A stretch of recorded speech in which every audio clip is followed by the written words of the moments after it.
hello student आज আমি discuss কৰিম তোমালোকক এক্স্যাক্টলি মেট্ৰিক পৰীক্ষাৰ ৰিজাল্ট কেতিয়া দিব লগতে আলোচনা কৰিম তোমালোকক কপি চেকিংৰ কাম কোনটো প্ৰসেছত পাইছে গৈ লগতে স্টুডেন্ট সকলৰ কাৰণে এটা গুড নিউজ আছে সেই গুড নিউজটো ডিসকাস কৰিম তো ভিডিওটো তোমালোকে সম্পূৰ্ণ চাই থাকিবা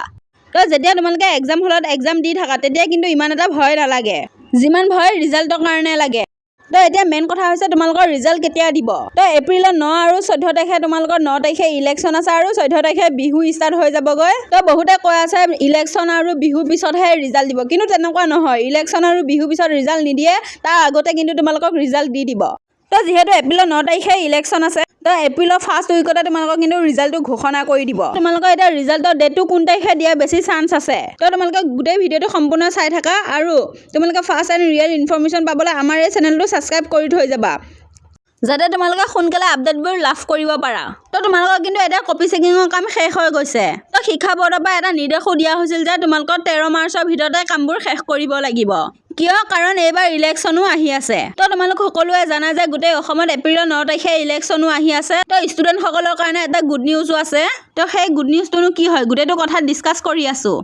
তো তোমালোকক এক্সট্ৰা মাৰ্কস দিয়া হ'বনে নাই তো তোমালোকে যদি ফেল হৈ যায় তেতিয়া তোমালোকৰ লগত কি হ'ব তো ষ্টুডেণ্ট সকলৰ কাৰণে এটা গোল্ডেন চান্স আছে তো চোৱা এবাৰ মেট্ৰিক পৰীক্ষা ফেব্ৰুৱাৰী 27 তাৰিখে শেষ হৈছিলে আৰু তোমালোকৰ কপি চেকিংৰ যোনটো প্ৰসেছ হয় সেইটো 13 মাৰ্চৰ আগতে শেষ কৰিব দিছিলে আৰু তোমালোকৰ কপি চেকিংৰ যিটো প্ৰসেছ হয় সেইটো কেতিয়াবা শেষ হৈছে আৰু এতিয়া বৰ্তমান তোমালোকৰ এৰেঞ্জমেণ্টহে হৈ আছে আৰু তোমালোকৰ যেতিয়া এৰেঞ্জমেণ্ট কমপ্লিট হ'ব তেতিয়া তোমালোকক টুইট কৰি দিব এডুকেশ্যন মিনিষ্টাৰলৈ তেতিয়া তোমালোকক ৰিজাল্ট দি দিব আৰু যেতিয়া কপি চেকিংটো শেষ হৈছিলে বহুতো টিচাৰে যিসকলে তোমালোকক কপি চেকিং কৰিছে তেখেতক সুধোতে কোৱা হৈছে যে বৰ্ডৰ ফালৰ পৰা যিহেতু ইংলিছ ছাবজেক্টত ভুল হৈছিলে তো সেইটো নম্বৰ তোমালোকক দি দিব তো যিহেতু বৰ্ডৰ ফালৰ পৰা ইংলিছ পেপাৰখন ভুল হৈছিলে তো তাৰ এগেইনষ্টত তোমালোকক এক্সট্ৰাকৈ মাৰ্কছ দি দিয়া হ'ব কাৰণ সেই নম্বৰটো দি দিয়া হ'ব যিহেতু সেই কুৱেশ্যনটো ভুল আছিলে তো যদিহে সেই কুৱেশ্যনটো তোমালোকে এটেম্প কৰিছা তেতিয়াহ'লে সেই মাৰ্কছটো তোমালোকে পাই যাবা তো সেইকাৰণে তোমালোকক কওঁ যে তোমালোকে সব কুৱেশ্যন এটেম্প কৰিব লাগে তো চোৱা যেহেতু তোমালোকৰ কপি চেকিং কাম অলমোষ্ট শেষ হৈ গৈছে তো এতিয়া খালি টুইট আহিব বাকী আছে আৰু এটা কথা যে তোমালোকক এপ্ৰিলৰ ফাৰ্ষ্ট উইকতে তোমালোকক মেক্সিমাম চান্স আছে যে ৰিজাল্টটো দি দিব পাৰে কিয় কাৰণ এবাৰ ইলেকশ্যনো আহি আছে 9 এপ্ৰিলৰ পৰা ইলেকশ্যন ষ্টাৰ্ট হ'ব আৰু টিচাৰ্ছবিলাকেও তেতিয়া ইলেকশ্যনৰ কামতে বিজি থাকিব তো তাৰ আগতে তোমালোকক ৰিজাল্ট দি দিব তো হয় তোমালোকক ৰিজাল্ট দিলে 9 এপ্ৰিলৰ আগতে দি দিব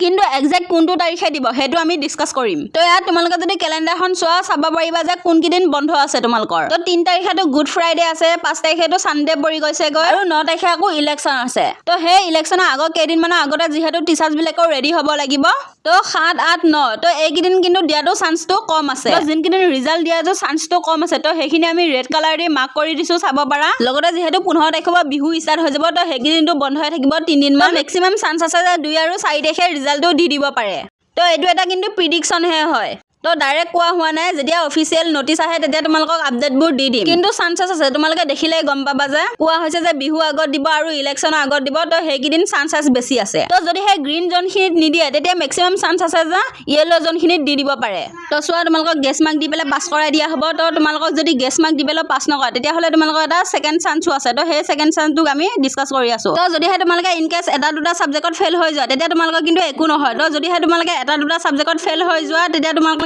কম্পাৰমেণ্ট এক্সাম দিব পাৰিবা তো ৰিজাল্ট দিয়া এমাহৰ ভিতৰতে তোমালোকৰ কম্পাৰমেণ্ট এক্সাম ষ্টাৰ্ট হৈ যাবগৈ তো তোমালোকে ভালকৈ এতিয়াৰ পৰা পঢ়ি থাকা তো যদিহে তোমালোকৰ কম্পাৰমেণ্ট এক্সামত পাছ কৰা তেতিয়া তোমালোকে লগৰবোৰৰ লগতে তোমালোকে এডমিশ্যনো লৈ ল'ব পাৰিবা তো চোৱা উইথিন এ মান্থ এক্সামটো ষ্টাৰ্ট হ'ব তো চোৱা তোমালোকে এতিয়াৰ পৰা ভালকৈ প্ৰিপেয়াৰ কৰিব লাগিব তো চোৱা তোমালোকৰ গোল্ডেন চান্সটো হৈছে no year loss student who pass the compartment exams can still get admission into class 11 তো তোমালোকে যদি কম্পাৰমেণ্ট এক্সামত পাছ হোৱা তেতিয়া তোমালোকে ক্লাছ 11ত নাম লগাব পাৰিবা আৰু তোমালোকৰ এই ইয়েৰটো লছো হৈ নাযায় তো ভিডিওটো আছিলে ইমানে যদিহে তোমালোকৰ ভাল লাগিছে লাইক কৰি দিবা আৰু তোমালোকৰ বন্ধু বান্ধৱীলৈ শ্বেয়াৰ কৰিবা আৰু মোষ্ট ইম্পৰ্টেণ্ট আমাৰ এই চেনেলটো